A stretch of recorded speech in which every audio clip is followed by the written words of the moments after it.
Welcome students. आज अपन plant adaptations के अंदर हेलोफाइट्स में पाए जाने वाले विभिन्न प्रकार के अनुकूलनों का अध्ययन करेंगे।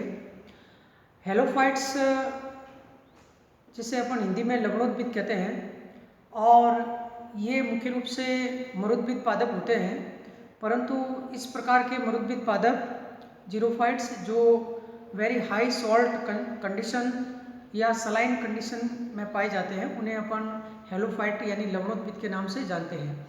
इसमें दो कैटेगरी होती है, एक सेमोफिटिक हेलोफाइट्स जो मोस्टली डेजर्ट के अंदर मरुस्थल में जहाँ पे सलाइन एरिया होते हैं वहाँ पे पाए जाते हैं लवणीय झीलों में, और एक हेलोफाइट्स वो होते हैं जो कि समुद्र के तटीय भागों में जो कोस्टल एरिया है जहाँ पे वाटर लॉक्ड कंडीशन होती है। समुद्र का जो सॉल्ट्स है, विभिन्न प्रकार के सॉल्ट्स है जिसमें स्पेशली सोडियम क्लोराइड जो होता है NaCl उसकी हाई कंसंट्रेशन होती है।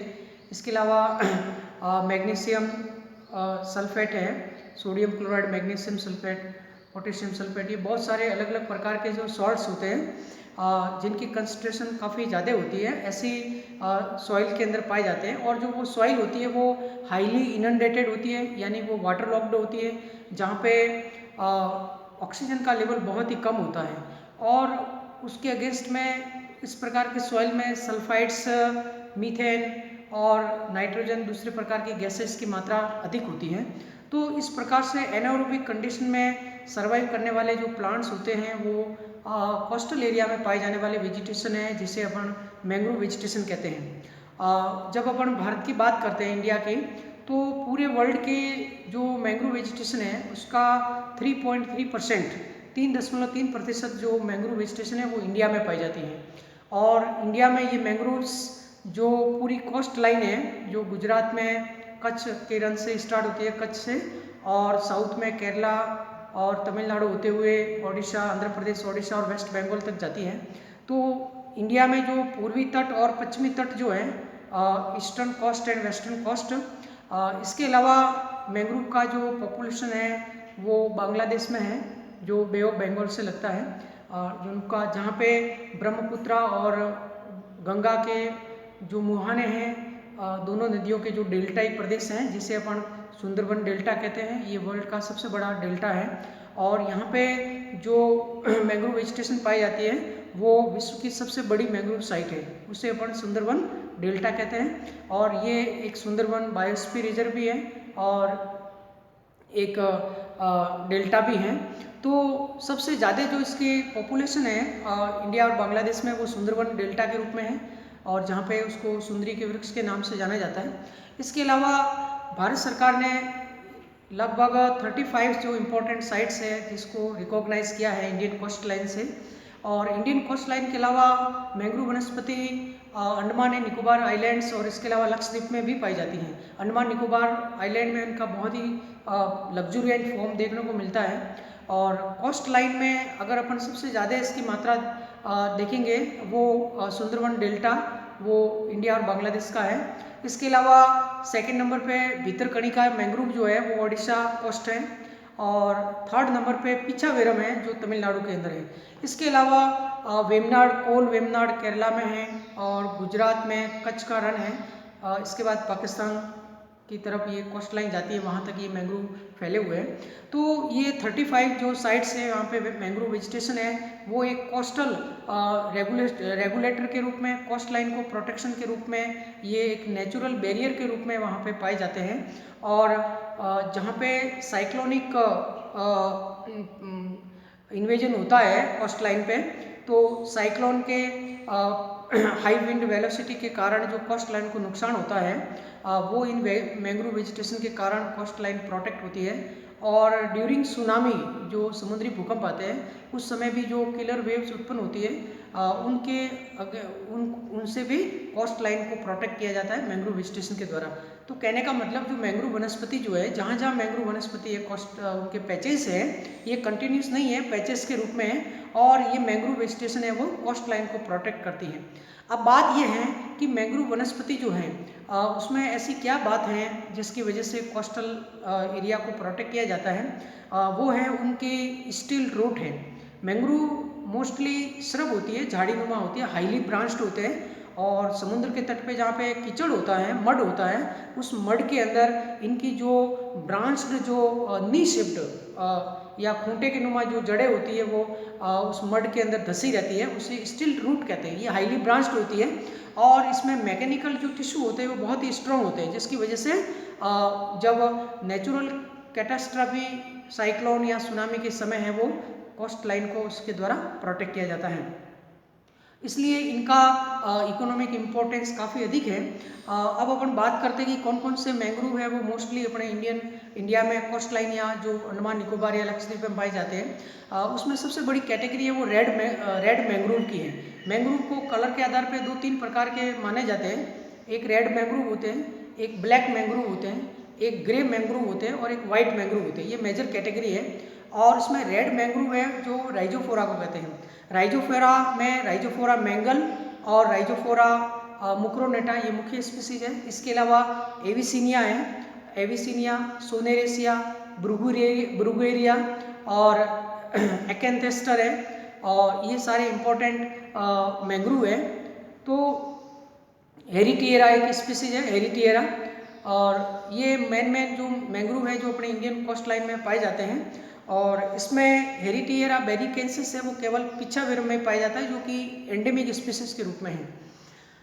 तो अब ये अपन मैंग्रोव का ये जनरल बातें हुई। अगर अपन इसकी फिजियोलॉजी की बात करते हैं तो मैंग्रोव वनस्पति, चूँकि अपन जानते हैं कि मरीन जो वाटर होता है वो हाईली सॉल्टी होता है, उसका ऑस्मोटिक प्रेशर वेरी हाई होता है और इसमें स्पेशली जो सोडियम क्लोराइड की कंसंट्रेशन बहुत ज़्यादा होती है।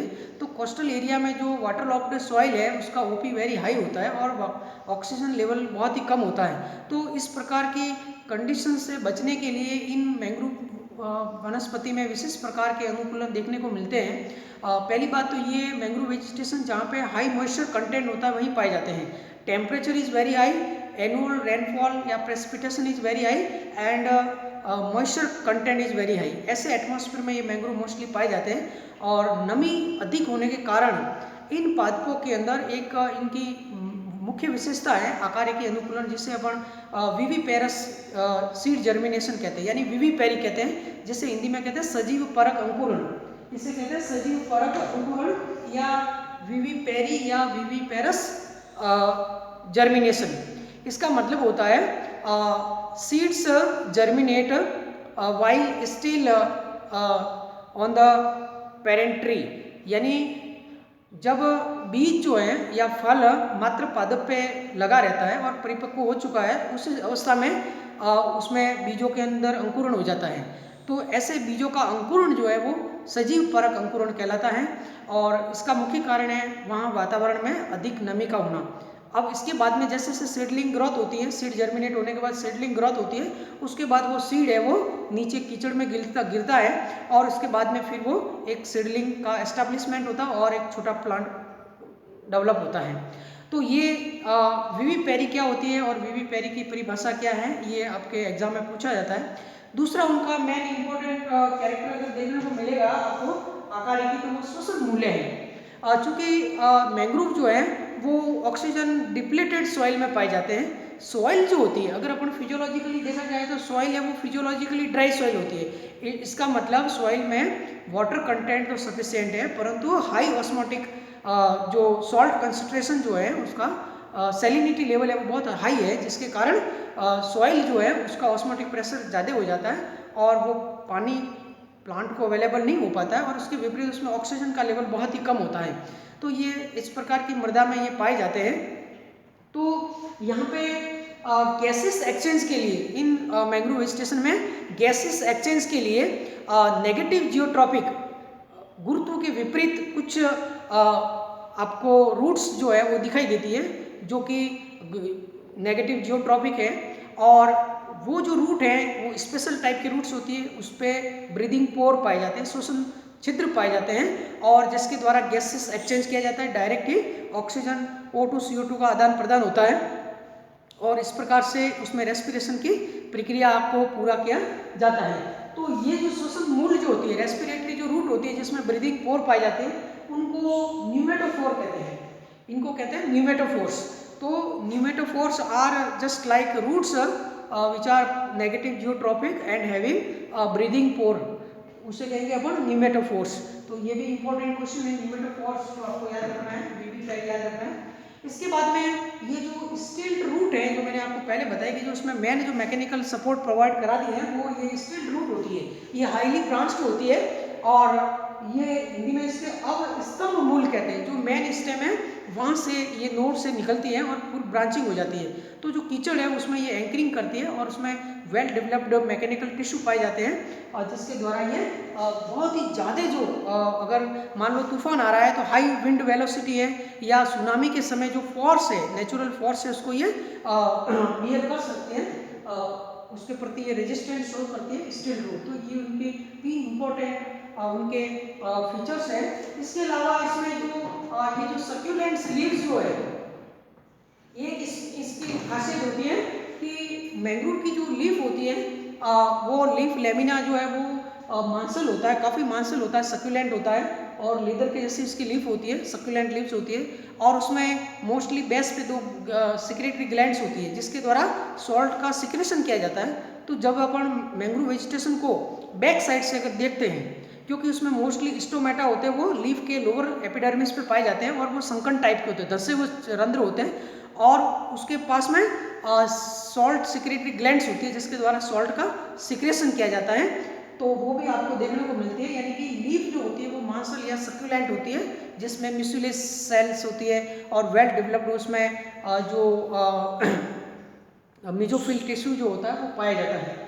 तो ये कुछ अपने महत्वपूर्ण बारी बातें हो गई मैंग्रोव वनस्पति से संबंधित। अब जब अपन मैंग्रोव वेजिटेशन का स्टडी करते हैं, कोई भी अपन मैंग्रोव लेते हैं जैसे कि राइजोफोरा है, तो राइजोफोरा की सबसे पहले आपको रूट जो है उस रूट के टीएस का डायग्राम बनाना है और उसके सेलियन फीचर्स लिखने हैं, कौन कौन सी इंपॉर्टेंट बातें हैं और चित्र भी बनाना है। और दूसरा एक उसके स्टेम का टीएस बनाना है, स्टेम का मतलब जो उसकी स्टिल्ट रूट है उसका टीएस बनाना है और उसके सेलियंट फीचर्स, और एक उसकी लीफ जो है, लीफ में जो मिडरीफ से आगे का जो विंग पोर्शन है उसका टीएस जो है वो आपको बनाना है। तो ये उसके मॉर्फोलॉजिकल फीचर्स के बाद एनाटॉमिकल फीचर्स देखेंगे और उसके बाद कुछ फिजियोलॉजिकल फीचर्स। तो मॉर्फोलॉजिकल फीचर्स के बाद में अगर अपन फिजियोलॉजिकल फीचर्स की बात करते हैं तो सबसे पहले रूट देखते हैं। रूट का जब अपन राइजोफोरा के रूट का टीएस काटते हैं तो सबसे पहले उसमें आपको मल्टी लेयर्ड कॉर्क दिखेगी। मल्टी लेयर्ड जो कॉर्क होती है वो उसकी मुख्य विशेषता है और उस मल्टी लेयर्ड कॉर्क में लेंटिस सेल्स पाए जाते हैं। लेंटिस सेल्स जो होते हैं उसको हिंदी में कहते हैं वात रंध्र, वात रंध्र कहते हैं जिसके द्वारा गैसेस एक्सचेंज भी होता है और साथ साथ उसमें ट्रांसपिरेशन भी संभव है। तो ये मल्टी लेयर बहुस्तरीय कॉर्क का पाया जाना, ये उसमें इसमें लेंटिस सेल्स पाए जाते हैं। ये आपको पहले रूट के बारे में लिखना है, जो पहला डायग्राम सबसे ऊपर बढ़ेगा। इसके बाद में फिर उसका जो कॉर्टेक्स जो होता है, रूट का जो कॉर्टेक्स जो होता है उस कॉर्टेक्स में एक विशेष प्रकार की कोशिका पाई जाती है जो कि स्टीलेट सेल्स कहलाती है। ये कहलाती है स्टीलेट सेल। स्टीलेट सेल्स का मतलब होता है जिसकी आकार जो है वो स्टार के शेप का होता है, इस शेप में उसका आकार होता है, ये आपको देखने को मिलेगा। तो ये स्टीलेट सेल्स हैं और इसके साथ साथ उसमें ऑयल सेल्स आपको बनानी है और ये ऑयल सेल्स इस प्रकार से, ये ऑयल सेल्स और ये टेनिन सेल्स, ये दो प्रकार के सेल्स भी आपको इसमें ऑयल और टेनिन सेल्स हैं वो उसमें आपको बनानी है कॉर्टेक्स के अंदर। इसके बाद में फिर अपन ये मेन इसकी बातें हैं, रूट की बात करिए। रूट में एक रूट के कॉर्टेक्स जो होता है उसमें अगर फिजियोलॉजिकल एडेप्टेशन और एनाटॉमिकल दोनों एडेप्टेशन को देखा जाए तो उसमें एक कैस्पेरियन जो स्ट्रिप होती है, कैस्पेरियन पट्टियाँ होती हैं वो हाईली डेवलप्ड होती हैं जिसके द्वारा जो वाटर जो है एब्जॉर्प्शन की एक विशेष कैपेसिटी है उसमें डेवलप हो जाती है, तो वो भी इसमें पाई जाती है।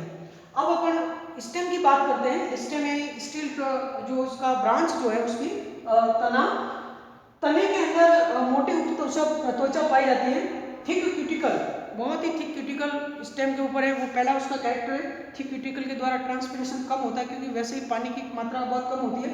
इसके अलावा बहुस्तरीय अधोस्तर हाइपोडर्मिस जो होती है, सेवरल लेयर्ड हाइपोडर्मिस इसमें पाई जाती है जो थिक सेल की बनी होती है। और कॉर्टेक्स जो होता है स्टेम का वो दो भागों में डिवाइड होता है, आउटर कॉर्टेक्स और इनर कॉर्टेक्स। तो आउटर कॉर्टेक्स जो होता है बाह्य वलकुट है, उसमें एच आकार की स्पिक्यूली, ये आपको एक डायग्राम में इस प्रकार के स्पिक्यूली जो आपको आउटर कॉर्टेक्स में बनाना है और इनर कॉर्टेक्स और पित्त के अंदर जो पित्त है सेंटर में वहां भी एच शेप्ड स्पिक्यूली टेनिन सेल और ऑयल सेल्स आपको बनानी है। तो ये सारी चीजें इसमें पाई जाती हैं। इसके अलावा इसमें स्क्लेरिड्स की मात्रा काफी पाई जाती है। बीच बीच में आपको इस टाइप से फ्लावर के शेप में ऐसे स्क्लेरिड्स बनानी है। आउटर कॉर्टेक्स से नीचे जो पेरिसाइकल है, पेरिसाइकल से ऊपर एक स्क्लेरिड्स की लेयर है। स्क्लेरिड्स का कार्य मैकेनिकल सपोर्ट प्रदान करना है। और ये इसके साथ साथ टेनिन और ऑयल सेल्स इसमें भी पाई जाती है। जो परित्वक है यानी पेरिसाइकल है वो स्थूल कोणों की होती है। पेरिसाइकल परित्वक जो है वो स्क्लेरेंकाइमेटस होती है और सेवरल लेयर्ड होती है और ये भी उसकी मैकेनिकल स्ट्रेंथ को शो करती है। वो जो मैंने आपको पहले बताया कि जब बहुत चक्रवात जब आते हैं, जब विंड वेलोसिटी बहुत ही ज़्यादा हो जाती है या फिर सुनामी के समय किस प्रकार से ये मैंग्रोव वनस्पति है वो इस नेचुरल बैरियर के अगेंस्ट में अपने आप को प्रोटेक्ट करती हैं। तो उसका जो मेन कारण है वो उसकी स्टिल्ट रूट है और स्टिल्ट रूट के अंदर वो उस मड के अंदर इस प्रकार से फॉर्मली अटैच होती हैं और उसकी जो एनाटॉमी है स्टिल्ट रूट की वो इस प्रकार से है। उसमें जो स्पिक्यूली या जो उसमें स्क्लेरेंकाइमा की उपस्थिति ज़्यादा मात्रा में, स्क्लेरिड्स की ज़्यादा मात्रा है, वो ओवरऑल जो है वो उसको मैकेनिकल स्ट्रेंथ प्रोवाइड करती है जिसके द्वारा एक बैरियर के रूप में वो खड़े रहती हैं। तो स्क्लेरिड्स की प्रेजेंस भी उसमें मेन रूप से आपको देखना पड़ेगी। तो उसमें भी आपको स्टेम का टीएस काट करके वो चित्र बनाना है, फिर वर्णन करना है। और सबसे बाद में अपन लीफ की बात करते हैं। लीफ की सबसे पहली विशेषता होती है कि लीफ है वो मांसल होती है, सक्यूलेंट होती है। दूसरी बात, लीफ के ऊपर और पाई जाती है वैक्स की उपस्थिति, वैक्सी लेयर। लीफ की सबसे ऊपर वैक्सी लेयर होती है, वैक्स होता है, एक मोम की परत पाई जाती है। उसके नीचे जब अपन टीएस काटते हैं तो आपको क्यूटिकल की लेयर दिखेगी, थिक क्यूटिकल दिखेगी। परंतु ध्यान रखना है कि जो स्टोमेटा है, पर्णरंध्र है, वो केवल निचली सतह पर ही है, निचली अधिचर्म पे ही है, ऊपरी अधिचर्म पे स्टोमेटा एब्सेंट है। और थिक क्यूटिकल के नीचे जो अधिचर्म कोशिकाएं जो पाई जाती हैं, उन अधिचर्म कोशिकाओं की खासियत है कि वहाँ पे कैल्शियम ऑक्सलेट के क्रिस्टल पाए जाते हैं। ये आपको लिखना है। लीफ की एनाटॉमी में सबसे ऊपर वैक्सी कोटिंग, इसके बाद क्यूटिकल और जो एपिडर्मल लेयर्स है उसमें कैल्शियम ऑक्सलेट के क्रिस्टल पाए जाते हैं। इसके अलावा जो स्टोमेटा है वो धसे हुए रहते हैं, संकर स्टोमेटा पाए जाते हैं और confined only on lower epidermis, निचली अधिचर्म में ही सीमित रहते हैं। इसके अलावा इस मैंग्रोव की जो लीफ है उसकी सबसे इंपॉर्टेंट बात है कि उसके अंदर जो मीजोफिल होता है, पर्ण मध्योतक जो होता है, यानी अपर एपिडर्मिस और लोअर एपिडर्मिस के बीच का जो टिश्यू है वो मीजोफिल कहलाता है, पर्ण मध्य उत्तक कहलाता है। ये दो भागों में डिवाइड रहता है। ऊपरी जो है वो खंबे के आकार का जो होता है, वर्टिकल सेल्स जिसे अपन खंभ उत्तक कहते हैं, पहली सेट टिश्यू कहते हैं, और नीचे वाला जो होता है वो स्पंजी पेरेंकाइमा सेल्स का बना होता है, वो स्पंजी पेरेंकाइमा कहलाता है। तो उसमें जो ऊपरी जो खंभ उत्तक है उसमें कुछ एपिडर्मल सेल्स से विशेष प्रकार की सेल्स मॉडिफाइड होकर के खंभ उत्तक में धसी हुई रहती है, जो आपको चित्र में दिखेगी, जिसे म्यूसिलेज सेल्स कहते हैं। तो ये म्यूसिलेज सेल्स भी उसमें पाई जाती है, वो भी आपको उसमें उसकी प्रेजेंस है वो दिखानी है। तो पेलिसेड और स्पंजी पेरेंकाइमा ये दोनों आपको मीजोफिल के अंदर उसका डिफरेंशिएशन बताना है और उसमें म्यूसिलेज सेल्स की उपस्थिति बनानी है। Stomata confined only on lower surface और थिक क्यूटिकल और वैक्सी कोटिंग, ये ऑल कैरेक्टर्स है। इसके अलावा उसमें सिक्रेटरी ग्लैंड्स होती है। Secretory glands most of mangrove में 2 के आसपास होती है और वो सॉल्ट का सिक्रेशन करती है, क्योंकि जो वेजिटेशन जिस हाई सॉल्ट कंसंट्रेशन या ऐसे सलाइन एनवायरनमेंट में ग्रो कर रही है, जो कि सॉइल है वो नॉर्मल प्लांट के लिए टॉक्सिक है, हाईली टॉक्सिक है, और वो प्लांट वहाँ ग्रो कर रहा है, तो रूट के द्वारा जो सॉल्ट एक्सेस अमाउंट में जो एब्जॉर्ब हो रहा है, वो सॉल्ट जो है वो प्लांट अपने सेल सेप के अंदर, सेल वैक्यूल के अंदर उसका कुछ एक्यूमुलेशन होता है और एक्सेस अमाउंट ऑफ जो सॉल्ट है उसका उस सॉल्ट ग्लैंड्स के द्वारा, जो सिक्रेटरी ग्लैंड्स है लीफ के ऊपर, उसके द्वारा उसका सिक्रेशन किया जाता है। तो यदा कदा आपको लीफ के बैक पार्ट में आपको कुछ सॉल्ट्स का एक्यूमुलेशन या सॉल्ट का सिक्रेशन देखने को मिलता है। तो ये उसकी एनाटॉमिकल बातें। अगर अपन फिजियोलॉजिकल बातों की करेंगे मैंग्रोव में, तो सबसे पहले ये फिजियोलॉजिकल ड्राई सॉइल यानी वेरी हाई सलाइन कंडीशन में पाए जाते हैं, उसमें सर्वाइव करने वाले वेजिटेशन है, उनके सेल का जो ऑस्मोटिक प्रेशर है वो वेरी हाई होता है। अगर अपन ओवरऑल अगर बात करते हैं पूरी प्लांट वेजिटेशन की, तो सबसे ज़्यादा जो ऑस्मोटिक प्रेशर होता है वो मैंग्रोव वेजिटेशन का होता है। और इसके बाद में कैस्पेरियन स्ट्रिप का पाया जाना रूट सेल्स में, रूट की कॉर्टिकल सेल्स में कैस्पेरियन स्ट्रिप का पाया जाना वो भी फिजियोलॉजिकल एडेप्टेशन को शो करता है। इसके बाद में एक संकट टाइप के स्टोमेटा, वो भी इसकी फिजियोलॉजी है।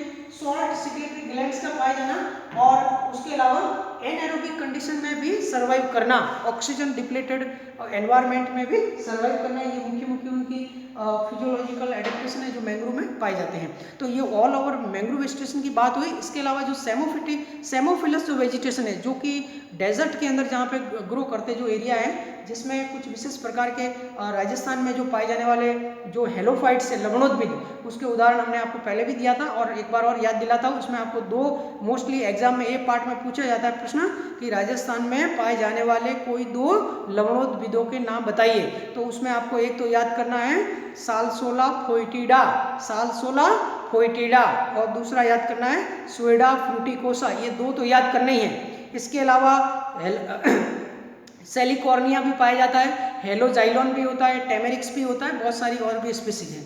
तो आज के वीडियो लेक्चर में इतना ही। धन्यवाद।